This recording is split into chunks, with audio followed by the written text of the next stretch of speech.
Good evening, Zimbabwe. Mutuli Ngobesi legacy reads like a warning label. The cowboy banger from Barbican, whose financial wreckage still haunts ordinary Zimbabweans.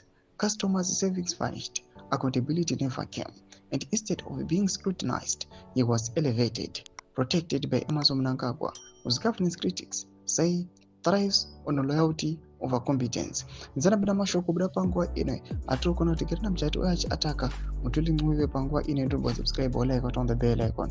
Tipina pana pabaindo pake as a political analyst, Kirina Mujati anonyora achiti, today the same man presides over national coffers that mysteriously drain faster than they feel. He boasts of 700 billion US dollars for dams no one can point to. He claims 59 million US dollars spent on BIM, while parents are crowdfunding teachers and millions of children are shut out of school.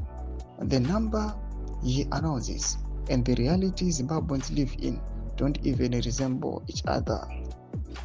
What Zimbabwe sees is not stewardship, it's capture. A treasury that feels like a private vault for politically connected. A minister whose record inspires more suspicion than trust. A government that treats budgets like theater rather than a blueprint for national revival.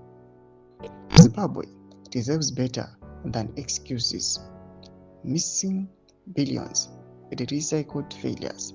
Accountability is not optional, it is long overdue. Tomashuwa budanyo kwa panguva ino atirikuona kuti aiwa panguva ino Kirina Mujati akunyatsobudisa pachena kuti aiwa these guys vana Mutuli Ncube what they are writing mumabudgets avo kuti varikubachita mari yakati mamillions akati mathousands akati kune zvakati ndizvo zvizoitwa paground zviri kusiyana vachiti aiwa panguva ino we can't wait aiwa dei mamarova pasi kwapinda vamwe kana kuti chinjai maitiro pinda kuma section medu zofunguro aimoti kudii pamusoro pechitiko ichi. So subscribe or like chito on the bell icon.